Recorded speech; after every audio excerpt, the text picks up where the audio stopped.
지금 현재 현존하는 생성형 AI는 거대 언어 모델이라는 것을 기반으로 하는데 여러분들이 질문을 했을 때 내가 입력한 단어 하나하나와 관련성이 높은 단어들을 자신만의 추론 방식으로 조합해가지고 문장을 만들어내는 형태예요. 이걸 다르게 표현하면은 AI는 지식을 기억하고 있다라고 볼 수가 없고요. 그때 질문을 했을 때 그 요구사항과 관련성이 높은 답들을 만들어내주는 거거든요. 그러면 무슨 말이냐? 우리 인간의 새로운 능력이 필요한 거예요. AI에게 어떻게 질문을 해야 내 의도를 정확하게 알려주지? 어떻게 질문을 해야 AI가 헛소리를 안 하고 내가 원하는 정도의 퀄리티의 답을 주지? 여기에 대해서 고민을 해야 될 거예요. 네.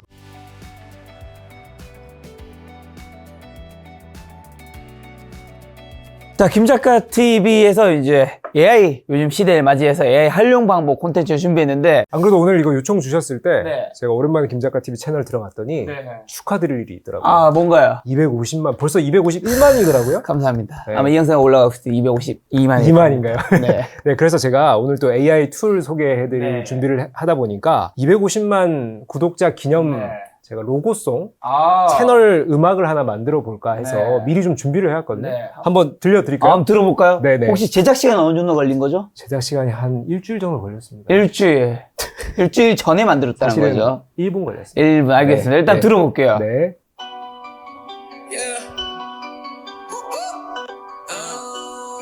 구독자 250만 명 유림 작가 TV 사회 약간 힙합 같은 느낌도 네. 좀 들고요. 마음에 드세요? 가사도 제가 썼어요. 말아주는 지식이에요. 어떠세요? 후렴구들 김작가 작가. 네. 자, 미리 낮에 한번 보내드렸죠? 네. 들으셨나요? 요 음악 제가 여러분 이 영상 다 끝나고 마지막에 한번 남겨놓겠습니다. 네. 이거 후렴구 좋더라고요. 네. 네, 여기까지. 이거 어떻게 만든 거죠? 네, 요즘 AI로 음악 만들어주는 툴이 네. 너무나 다양하게 쏟아져 나오고 있는데요. 네. 제가 만든 활용한 툴은 수노라는 툴입니다. 네. 한번 직접 보여드릴게요. 아, 좋습니다. 한번 같이 한번 만들어 볼까요? 네네. 수노.com 해서 들어가시고요. 처음부터 들어가는 겁니다. 네네. 이렇게 그냥 어떤 음악을 만들어 달라. 혹은 음악 가사 정도 정해주면 네. 되는 거예요. 가사 한번 정해볼까요? 250만 구독자를 달성한 세계 최고 유튜브 채널 김작가 TV. 자, 한 줄 말씀해 주십시오. 조회수 많이 나오자. 구독과 좋아요, 알림 설정. 그리고 스타일을 넣을 수 있어요. 우리가 어떤 스타일로 음악을 만들 건지 네. 뭐 상세히 써주면은 그걸 맞춰서 또 반영을 해주고요. 뭐 그냥 대충만 써줘도 노래를 알아서 만들어줍니다. 네, 만들어졌습니다. 노래 나왔습니다. 네. 15초 지금 15초 걸렸나요? 네. 지금 만들어진 거까지 딜레이까지 네네. 다 합쳐도 뭐 1분은 안 걸리겠네요. 15초에 두 곡을 뽑아줬어요. 아, 들어볼까요, 네. 일단? 그럼 잠시만 구독자를 달성한 세계 최고 유튜버 채널 김작가 TV 조회수 많이 나오자 좋아요만을 받자 오.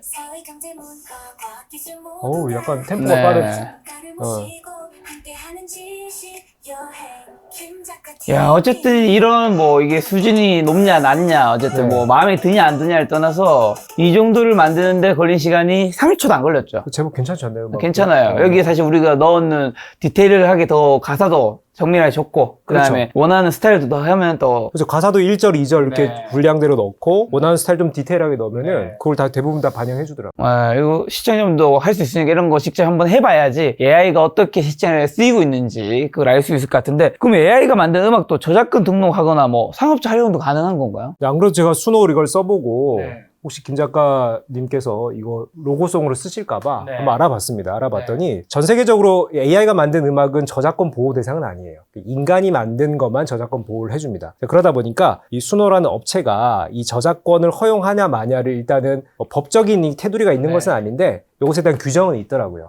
유료로 가입을 하고 만든 AI 음악은 자유롭게 상업적으로 활용해도 된다. 근데 만약에 지금 제가 무료로 썼거든요. 네. 무료로 했을 경우에는 지금 법적 제재를 받는 건 아니지만 추후에 무슨 일이 생겼을 때 수노가 이걸 수를 걸 수 있다. 뭐 이런 것들을 이제 암시하는 거죠. 그래서 유료로 가입해서 쓰는 경우에는 네. 저작권 문제가 없다. 이렇게 네. 생각하시면 될 것 같습니다. 자, 2022년 11월 오픈츠에서 챗GPT가 상용화되었었잖아요. 그때 반신반의했고 뭐 사람들이 뭐 신기했지만 역시 아니야. AI는 아닌가 보다 싶었는데 이게 어느 순간부터 생성에 많이 쓴 것 같아요. 네. 어떤 모멘텀 점들이 있는 건가요? 오픈 AI 챗GPT가 등장하고 사람들이 네. 반응이 폭발적으로 확대된 것은 한 3개월 정도 직후였습니다. 세 가지 정도 이유가 있는 것 같아요. 첫 번째는 호기심이 폭발했어요. 왜냐면 언론에서 계속 챗GPT를 언급하면서 그 성과가 어떻게 나왔냐면요. 네. 2달 만에 가입자 1억 네. 명, 전 세계 1억 명을 확보를 했습니다. 이게 이제 대단한 기록이에요. 지금까지 역대 디지털 어플리케이션 역사상 최고의 기록이었어요. 이전에 갖고 있던 뭐 틱톡이라든지 네. 혹은 인스타그램의 기록 월등히 깨버렸거든요. 이제 그러다 보니까 언론에서도 주목을 하고 계속 챗GPT를 광고 뭐 거의 대신 광고를 해주니까 네. 사람들이 관심이 일단 증폭된 측면이 있고요. 두 번째 이유는 이렇게 이제 언론에서 알게 된 챗GPT를 무료로 뿌려주다 보니까 이걸 한 번씩 다 써보는 거예요. 써봤더니 생각보다 괜찮네. 내가 지금까지 썼던 챗봇이랑 수준이 다른데 우리가 카카오톡이 깔아가지고 뭐 금융사 챗봇이나 유통사 챗봇 쓰면은 내 말귀 잘 못 알아듣잖아요. 뭘 요구하면은 그냥 매뉴얼에 있는 답만 해주지 뭔가 대화하고 소통하고 이런 느낌 아니잖아요. 챗GPT는 당시 무료 버전이었음에도 이것이 너무나 소통이 잘 되고 또 어느 정도의 내 작업이나 업무를 도와주니까 야 이거 생각보다 괜찮다. 그게 두 번째 포인트인 것 같고요. 세 번째는 이걸 무료로 초반에 푼 게 상당히 주요했다. 오픈 AI가 처음 출시되고 1년까지는 무료 버전만 계속 공개를 했습니다. 그만큼 이제 재정적으로 자신이 있었어요. 그러다 보니까 사람들의 보급 속도가 엄청나게 빨라졌죠. 이게 무료니까 일단 써보자. 그래서 지금 현재도 챗GPT가 생성형 AI 전 세계 툴 중에 대략 70% 정도 점유율을 가지고 있습니다. 그만큼 이제 선도자의 입지를 완벽히 구축한 것이고 뭐 그래서 이제 사람들이 관심을 더 크게 끌게 됐죠. 근데 AI 앱이 사실은 챗GPT만 있지 않고 저만 해도 챗GPT랑 제미나이 쓰고 뭐 여러 개 제가 듣고 있는데 다들 사용하기 어려워하는데 처음 사용하는 사람 경우 뭐부터 좀 시작하면 편하게 접근할 수 있을까요? 저한테 그런 질문 많이 하시거든요. 네. 특히 조금 연세가 좀 있으신 분들은 더 힘들어 하시죠. 예, 요즘 AI 이런 거 좋은 거 많던데 젊은 사람처럼 내가 잘 못 써서 네. 이거 뭐부터 해야 됩니까? 저한테 많이 물어보세요. 근데 사실 AI라고 하는 게 똑똑한 인간의 지능을 가지고 있잖아요. 생각보다 인터페이스가 쉽습니다. 즉 만약에 시니어 분들이시라도 네. 노트북, 컴퓨터 좀 쓸 줄 알고 스마트폰 좀 이렇게 앱 사용하실 줄 아는 정도라면은 이 생성형 AI를 쓰는 데는 어려움은 없다. 그래서 너무 그냥 막연하게 두려워하지 마시라. 그 첫 번째 말씀을 드리고요. 그럼 두려움을 버리면 뭘 해야겠습니까? 일단은 한번 써봐야겠죠. 그렇죠. 챗GPT든 뭐 제미나이든 어떤 툴도 상관없이요. 내가 무료로 쓸 수 있으니까 한번 깔아가지고 네. 활용을 한번 해보십시오. 그러면은 일단 기본적으로 AI가 이런 거구나. 내 업무의 일상에 이런 걸 도움을 받을 수가 있겠구나. 사실 저희 부모님도 좀 연세가 많으신데 제가 챗GPT 깔아드렸거든요. 그래서 해외여행 가셔가지고 챗GPT의 음성으로 이렇게 번역해주고 통역해주는 거 활용해보시라고 계속 갈 때마다 반복적으로 제가 훈련을 시켜드려요. 그랬더니 실제로 해외 가셔서 쓰셨더라고요. 그래서 이렇게 좀 경험을 해보시면은 이게 얼마나 쉽고 나한테 맞는 게 뭐가 있다는 것을 깨달으실 수 있다. 그래서 저는 이게 AI의 두려움과 그 다음에 두려움을 없애고 경험을 쌓는 것이 가장 첫 번째고 그 다음에 이제 어떤 툴이 더 나은지는 그 다음 단계의 얘기다. 이렇게 말씀을 드립니다. 자, 그럼 대표적으로 많이 쓰는 챗GPT랑 제미나이 한번 인터페이스라도 한번 어떻게 사용하면 되는지 좀 알려주는 시간을 가져볼까요? 네. 자, 일단 챗GPT부터 한번 볼까요? 네, 그러시죠. 일단은 주소창에 챗GPT 치고 들어가시면 되고요. 이렇게. 네, 그럼 이제 메인 페이지를 딱 이제 하시면은 뭐 이런 문구가 뜹니다. 그날 다른 질문을 하겠죠. 여기 여러분들이 구글이나 네이버 검색 엔진처럼 그냥 흰 검색 창에다가 여러분이 하고 싶은 말, 질문하고 싶은 거, AI한테 시키고 싶은 걸 그냥 편하게 쓰시면 돼요. 근데 여기서 중요한 것이 우리가 네이버나 구글에 검색할 때는 주로 키워드로 검색하잖아요. 예를 들어 오늘의 날씨, 그리고 엔터 치잖아요. 그렇네요. 그렇게 하지 마시고요. 옆에 사람한테 대화하듯이. 오늘의 날씨가 어때?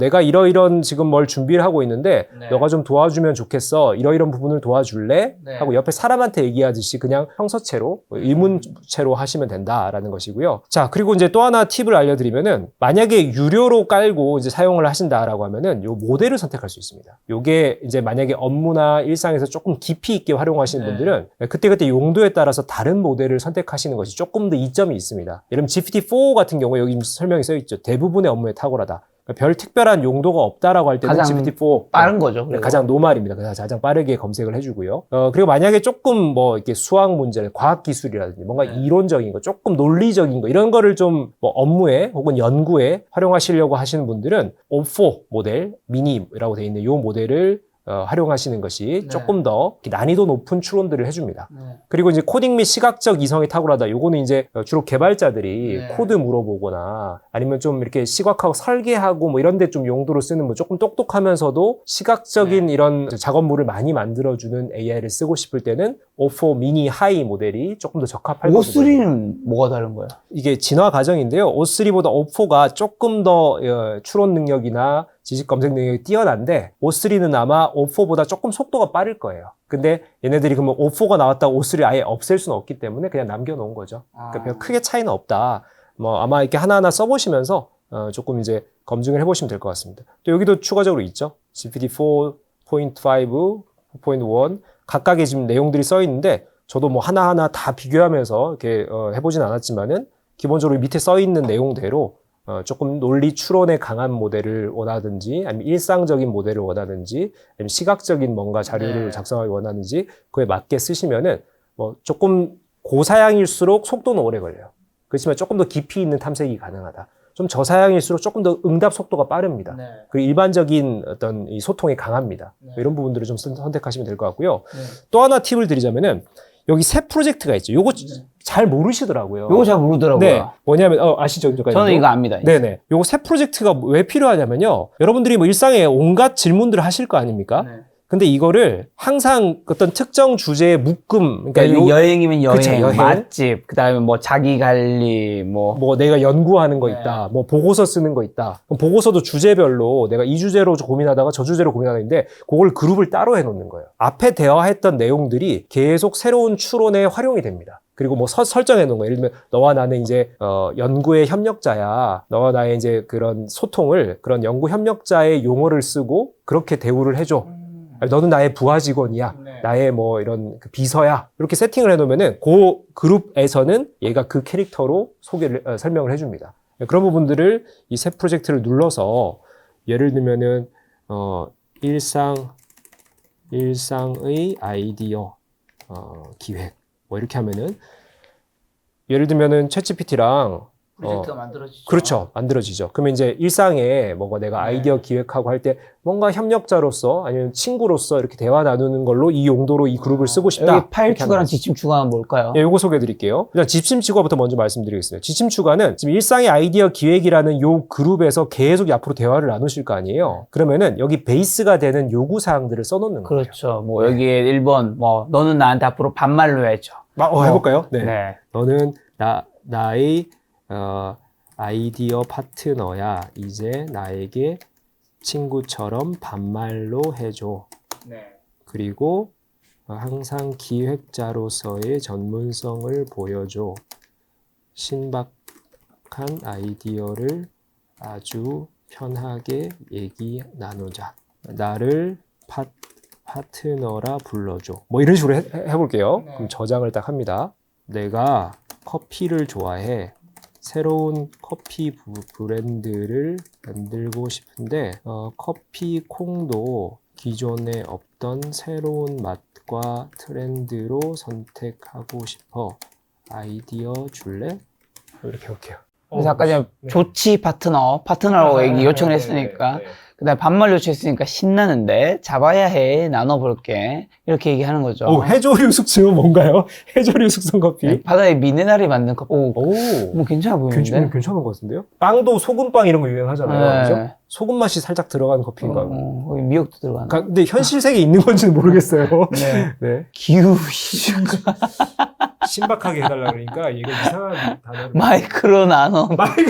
어쨌든 지금 저희가 명료한 게 사실은 정말 시청자분도 바로 할 수 있는 걸 하기 위해서 되게 말랑말랑 가볍게 했는데 그 요구사항들이 이렇게 날라온다는 거죠. 요즘 이제 10대들이 많이 하는 게 뭐냐면요. 각 그룹마다 예를 들면은 너와 나는 이제 친구야. 너와 나는 남자친구, 여자친구야. 뭐 이런 관계를 만들어가지고요. 여기 이름을 설정해줘요. 너의 이름은 뭐다. 그럼 항상 나는 너를 뭐라고 부를 거야. 너는 나를 뭐라고 불러. 이렇게 호칭까지 딱 정하면은 그 그룹에 들어가면은 계속 그렇게 대화가 돼요. 한번 얘기해볼까? 앞으로 너는 나에게 항상 김 작가라고 불러야 돼. 위에 말한 내용 다시 김 작가라고 말하면서 나한테 얘기해줘봐. 해볼까요? 아주 쉽게. 알겠어, 김 작가. 앞으로 그렇게 부를게. 좀 닭살 돋지 않아요? 네. AI가 김 작가 이렇게 하면은 괜찮습니까? 여러분들도 이제 자기만의 어떻게 보면 비서를, 그리고 그 비서 그룹을 만들 수 있는 거죠. 자, 여기 이제 지침을 설명을 드렸고요. 네. 파일 추가는 뭐냐면은 이것도 단순합니다. 여러분이 이제 일상의 아이디어 기획을 위해서 이 창에서 계속 대화를 나누실 거 아니에요. 근데 예를 들면 내가 일상의 아이디어 기획을 할 때 항상 참고로 해야 되는 교과서 같은 내용들이 있다라고 하면은 여기 파일 추가에 올려주는 거예요.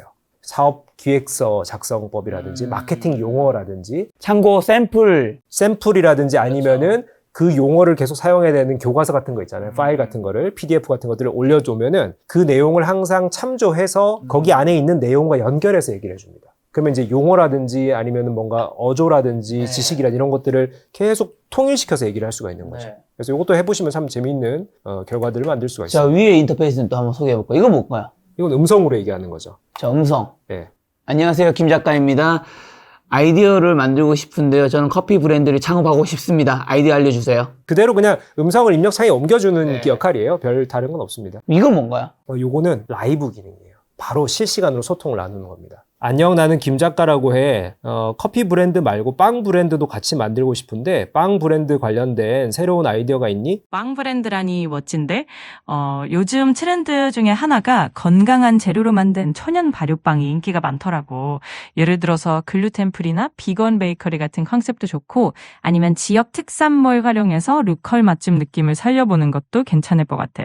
너가 생각하는 방향이 있으면 더 얘기해줘. 지금 이제 한국에는 여름, 초여름 날씨인데 그래서 더워. 더울 때 인기가 있는 특정 빵이 있을까? 여름에는 시원하고 가볍게 즐길 수 있는 빵들이 인기 있는 편이야. 예를 들면 상큼한 과일을 넣은 브리오슈나 레몬 파운드 케이크 같은 게 좋고 또 크루아상에 시원한 크림이나 아이스크림을 곁들여서 내는 것도 요즘 인기 많아. 이런 식으로 여름에 맞는 시원하고 가벼운 빵들을 컨셉으로 잡아보면 좋을 것 같아. 지금 한국에서 호텔에 있는 팥빙수가 인기인데 대한민국에서 가장 유명한 호텔의 빙수 딱 3개만 알려줄래? 호텔명과 정확한 빙수 이름 얘기해줘. 인터넷에 찾아보고 있는 거죠.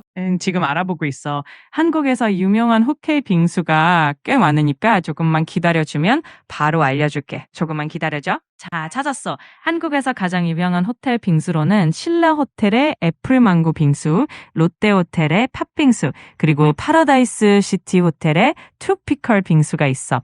이 3가지는 맛도 훌륭하고 비주얼도 멋져서 여름에 정말 인기가 많아. 실시간으로. 제대로네요. 네네. 네. 나머지 2개 모르겠는데 신라 호텔이 제일 유명한 건 확실하죠. 네네, 이거 끝내겠습니다. 그러니까 사실 시니어 분들일수록 이렇게 인터페이스가 상당히 편하기 때문에 이렇게 음성 인식이나 아니면 실시간 라이브 대화로 해보시면은 전혀 어려운 게 없어요.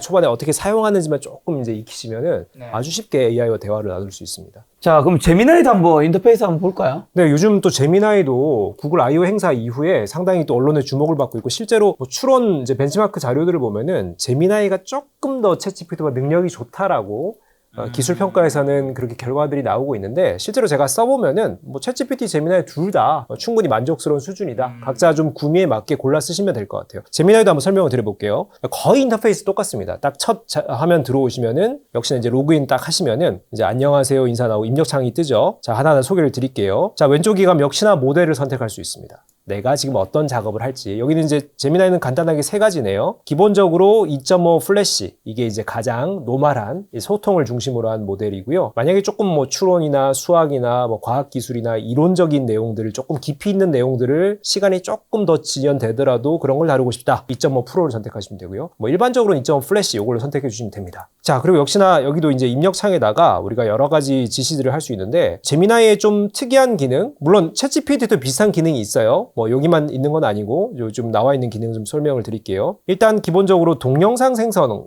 기능이 붙었습니다. 베어3라는 프로그램인데요. 요게 이제 유료 회원에게만 제공이 됩니다. 자, 요게 뭐냐면은 내가 뭐 영화 한 편 만들고 싶다. CF 하나 만들고 싶다. 동영상을 만들어줍니다. 예를 들면 한번 해볼게요. 김 작가라는 유튜버가 워렌 버핏을 만나서 경제 분야 인터뷰를 하는 영상을 만들어줘. 어떤가요? 좋아요. 좋죠? 네, 동영상 요거 누르시고요. 네, 뭐 시각적으로 조금 추가하죠. 장소는 어디 할까요? 두바이의 멋진 호텔 라운지로 해주고 커피와 다과를 함께 먹는 모습으로 해줘.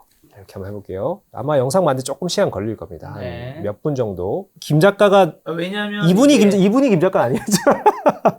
이게 보니까 네. 일단 김 작가라는 거를 네. 정확히 김 작가가 누군지 왜냐면 네, 김 작가랑 김씨 작가. 그렇죠 그렇게 네. 다 돼버리니까 이렇게 나온 것 같고 그 다음에 두바이라고 해버리니까 두바이에 있는 이제 커피와 다가는 나와 있네요. 아까 제가 처음에 워렌 버핏이라고 했다가 네. 경제 전문 바꿨는데 아마 특정인의 이름, 유명인의 이름을 쓰면은 그 뭐라 그러죠? 이제 초상권 문제가 있어서 그걸 아마 걸러내는 것 같아요. 와 이렇게 네. 돌아가면서 The pleasure is ours, Kim.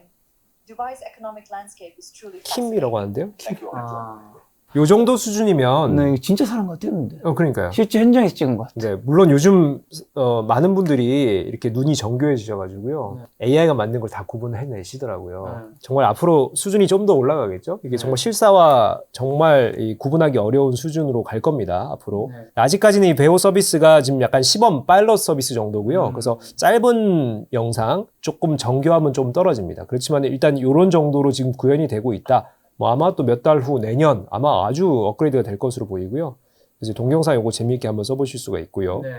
자, 두 번째 설명드리고요. 딥 리서치. 요거 저는 진짜 많이 쓰는데요. 여러분들이 특정 주제에 대해서 조금 심층적으로 AI와 뭔가 작업을 네. 할 수 있잖아요. 뭐 예를 들면 저 같은 경우에는 뭐 연구 보고서 쓴다, 논문 쓴다든지 요즘 논문 쓸 때도 AI를 안 쓰면은 와, 정말 이거 과거에 어떻게 이렇게 논문 찾고 보고 했나 할 정도로 너무나 아주 유용하게 쓰고 있습니다. 자, 예를 들어서 한번 해볼게요.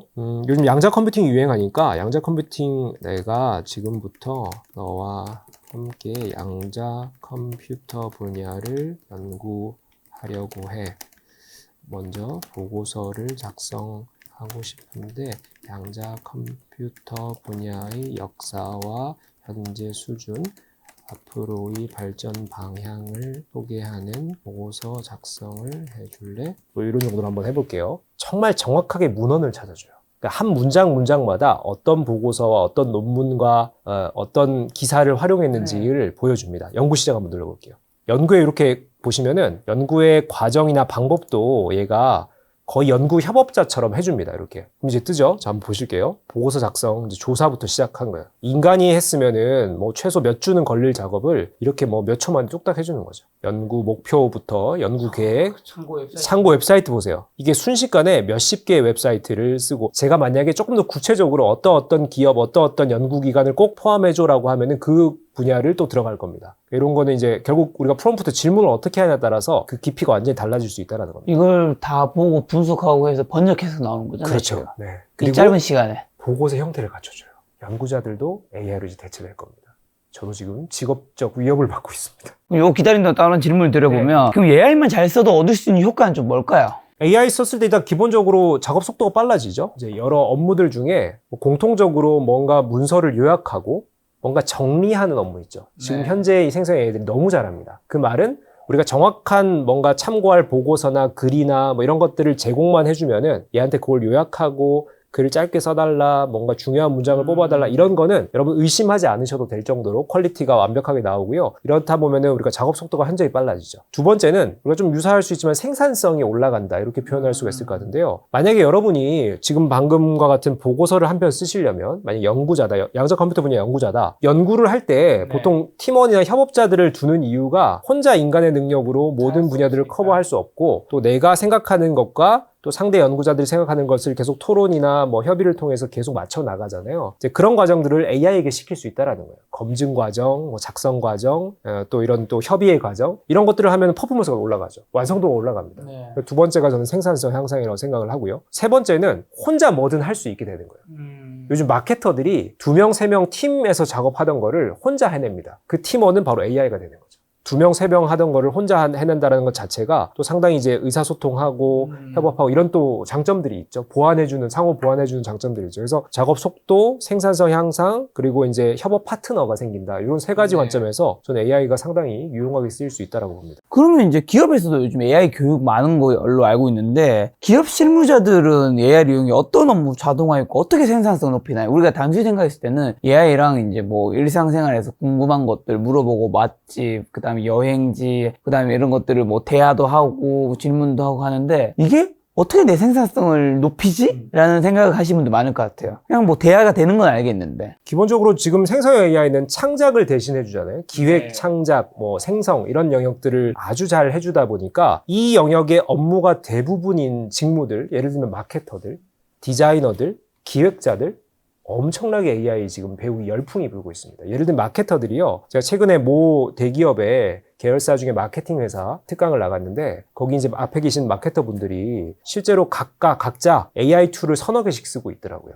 근데 그 서너 개씩 쓰는 이유가 얘가 얘기하는 거 제가 얘기하는 거를 다 조합해가지고 완성본을 만드는 거예요. 맞아. 그러니까 예를 들면은 시장 보고서, 기획 보고서, 뭐 제품 기획 보고서, 전략 보고서 이런 것들을 작성할 때 보통 10장, 20장 정도 보고서를 써야 된다라고 하면은 혼자 작업을 하면 한 일주일 걸릴 분량을 AI 두세 개랑 협업을 하면은 하루나 이틀 만에 끝낸대요. 근데 그 하루나 이틀 중에 대부분의 시간이 무슨 시간이냐면은 자료조사. 내가 이해하는 시간. 내가 그걸 알아야 이 보고서를 책임지고 뭔가 보고를 할 거 아닙니까? 그래서 AI가 찾아주고 AI가 정리해주고 AI가 작성해주는데 내가 이거를 읽고 이해하고 내가 그 흐름을 쫓아가는 데는 최소한의 시간이 걸린다라는 거예요. 그게 하루 정도 걸리고요. 나머지는 AI가 대부분 일을 해준다는 거네. 그러니까요. 그래서 AI 툴에 되게 능숙한 이제 이미 너무나 많이 쓰고 있는 마케터 분들은요. 실제로 AI와 소통하고 대화하고 보고서 작성하는 거는 정말 몇 시간이면 끝난대요. 그러니까 내가 이해한 다음에는 스토리 라인이 나오니까 AI에게 어떻게 질문하고 어떤 과정으로 질문해야 될지 소위 프롬프트 엔지니어링이라고 하죠. 이걸 너무나 정확하게 이해하고 있으니까 보고서 작성 시간은 엄청나게 줄어드는 거예요. 근데 내가 이 분야를 이해하는데 오히려 더 시간이 오래 걸리는 거죠.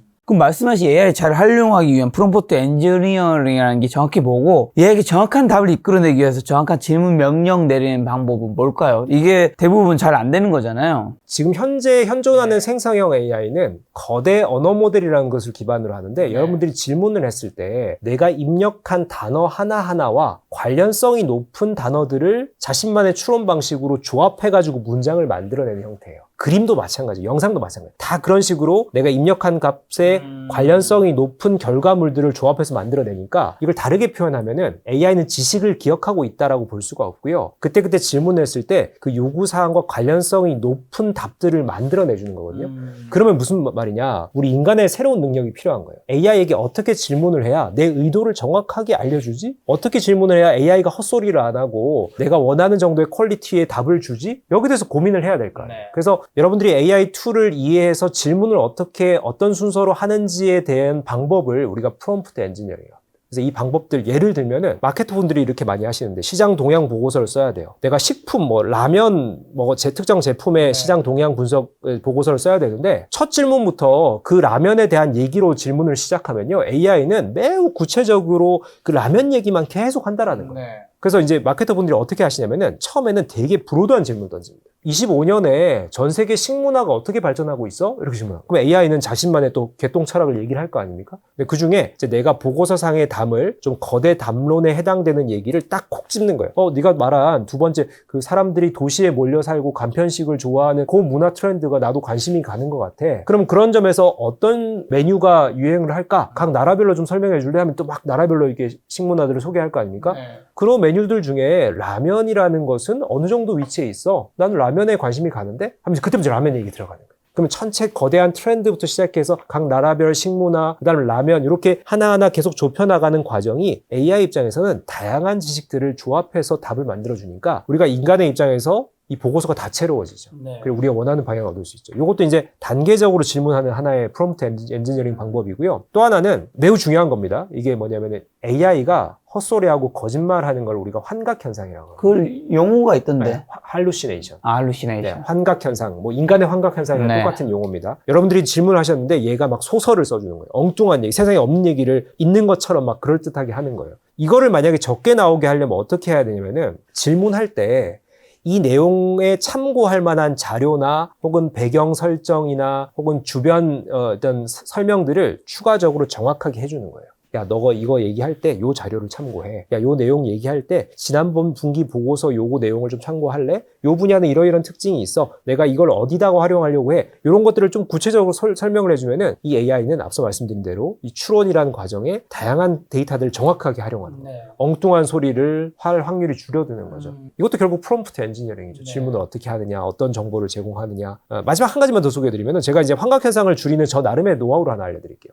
저도 이제 두세 개 툴을 유료로 기본으로 쓰고 있거든요. 챗GPT와 보고서 작업을 하잖아요. 완성을 딱 해요. 이거를 의심을 딱 가지고 제미나이에게 던져줘요. 야, 이거 거기서 틀린 거 찾으면은 내가 인센티브 줄게. 너의 경쟁사 챗GPT가 만든 거야. 너가 틀린 걸 찾아주면은 나는 너를 더 좋아할 수밖에 없어. 이러면은 눈에 불을 켜고 찾아줍니다. 틀린 내용 이런 부분입니다. 이런 부분이야. 그래서 이 내용을 또 다른 툴에다가 또 넣어요. 그래서 AI끼리 서로 경쟁을 시키는 교차 검증하는 교차 거. 검증하는 방법이 그게 하나가 있고요. 또 하나는 이제 흔히들 쓰는 방법이 그 내용을 어느 자료에서 참고했는지 링크 달라. 그럼 여러분들이 들어가서 보고서 확인해 보시고 뉴스 기사 확인해 보시고 팩트 체크를 정확하게 한 번 더 하시는 방법이 있죠. 결국 인간이 AI를 100% 신뢰할 수 없는 상황에서 우리가 이렇게 좀 퀄리티를 끌어올리는 방법이다. 이렇게 소개드릴 수 있을 것 같습니다. 자, 그 사이 아까 양자 컴퓨터 분야 연구 보고서 완성됐습니다. 이제 교수님 이분이 또 전문가시니까 한번 볼까요? 한번 볼까요? 양자 컴퓨팅 소개. 제가 역사, 현재, 미래 얘기해달라고 했는데 챕터 구성까지 다 해줬어요. 그리고 요게 재밌는 거예요. 요 연구자들이 참 좋아하는 건데 AI가 작성해줘도 어디서 참고했는지 잘 몰라가지고 답답한데 이렇게 다 해주죠. 주석 달려있죠. 요 첫 번째 문장은 여기서 참고했고요. 두 번째 문장은 여기서 참고했고요. 세 번째 문장은 여기서 참고했습니다. 요거 만약에 의심스러운 내용 만약에 쭉 읽어보고 괜찮으면 넘어가는데 의심스러운 내용 눌러서 확인해 보시면 되죠. 다 달려 있습니다. 멋있죠? 너무나 훌륭한 연구 파트너가 생겼어요. 요즘 보고서 작성하고 논문 쓰는 것이 상당히 쉬워졌습니다. 이걸 이제 안 쓸 수가 없죠. 뭐 이게 연구는 인간의 능력을 해야지 이제 이렇게 얘기할 수가 없는 시대가 됐습니다. 이게 엄청난 몇 페이지 분량의 분량이에요, 도대체? 보세요. 사고 과정도 있습니다. 어떤 방식으로 했다. 아니, 심지어 더 웃긴 거는 읽었지만 보고서에 사용되지 않은 소스. 현재 기업들의 사례가 좀 부족하다라고 생각이 되잖아요. 최신 기업 사례와 동향이 부족한 것 같아. 이 부분을 보강해줘. 그러면은 어떻게 해주냐면요. 새로 써주는 게 아니고요. 그 해당 부분만 추가해가지고 어떤 부분을 추가했다라고까지 알려줍니다. 이게 그러니까 결국은 이 AI에게 명확히 지시를 하고 얘가 낸 내용을 제가 검증해가지고 또 추가로 뭘 작업을 시키고 또 작업을 시키고 계속 보강을 해나가는 과정이에요. 전혀 모르던 이제 분야에서 뭐 석사생이 본다라고 하면은 2, 3개월 정도 백그라운드 리서치를 해야 되고요. 보고서 이제 왁구 잡고 소위 이제 스토리텔링 하고 또 여러 교수님들한테 검증을 받고 막상 작성을 시작하는 것도 이제 이런 정도 보고서면은 뭐 아주 뭐 이렇게 논리가 탄탄한 논문은 아니잖아요. 이 보고서면은 최소한 몇 주는 걸립니다. 하루 이틀 갖고는 택도 없죠. 자, 이렇게 보시면은 보고서의 챕터 3에 요 기업 내용들 관련돼서 최근 제품이나 파트너십 응용 분야에 대한 정보를 업데이트했습니다. 여기 보시면 아마 내용들이 추가가 되어 있을 거예요. 제가 보강해달라는 내용 외의 내용들은 그대로 앞에 버전을 썼고요. 추가해달라는 부분만 집중적으로 보강을 했습니다. 그래서 여기 이제 내보내기를 하면은 보고서 파일로 출력이 되는 거죠. 이렇게 하시면은 보고서 한 편이 완성이 되는 겁니다. 이러면 여기다가 이제 뭐 우리 인간이 좀 더 추가 작업을 할 수도 있고 그리고 기초 자료를 활용할 수도 있고 아니면 뭐 이렇게 보고서 같은 경우에는 완성본을 AI로 만들 수도 있는 거죠. 자, 또 하나 재미있는 기능 소개해 드릴게요. 요것도 정말 재밌더라고요. 캔버스라는 기능이 있거든요. 이게 뭐냐면은 앞서 질문 주셨는데 실무자들이 이제 요 AI를 어떻게 주로 활용하느냐, 저는 이 캔버스를 상당히 추천을 드립니다. 앞서 마케터들이 AI 툴 많이 쓴다고 말씀드렸잖아요. 캔버스가 뭐냐면요. 이제 아이디어를 AI와 계속 교류하는 과정들을 이렇게 이제 문서를 계속 업데이트하면서 우리가 보통 협업 툴 같은 거 보면은 같은 팀원들끼리 한 문서를 공유하는 경우 있잖아요. 내가 작성하고 또 B라는 사람이 추가하고 C라는 사람들이 추가하고 우리 소위 위키피디아처럼 그런 지식을 계속 쌓아가는 형태들로 만들 수 있는 게 이제 캔버스 기능인데요. 자, 캔버스를 이용해서 한번 작업을 해보겠습니다. 너와 함께 여행 상품을 새롭게 기획하고 싶어. 유럽 배낭 여행의 새로운 트렌드를 만들어 보자. 어떤 점을 고려하면 좋을까?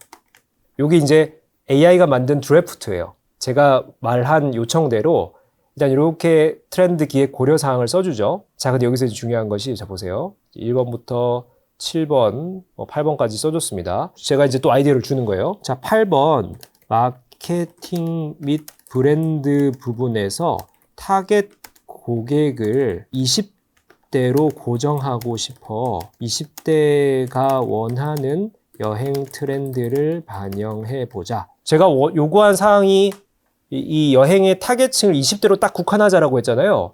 그 부분만 이렇게 수정이 됐습니다. 그러니까 앞에 내용들은 또 그대로 갖춰놓고 계속 우리가 캔버스라고 하는 게 뭐냐면 이제 백지잖아요. 백지에다가 계속 하나하나 그림이나 글을 추가해 나가는 방식인 거예요.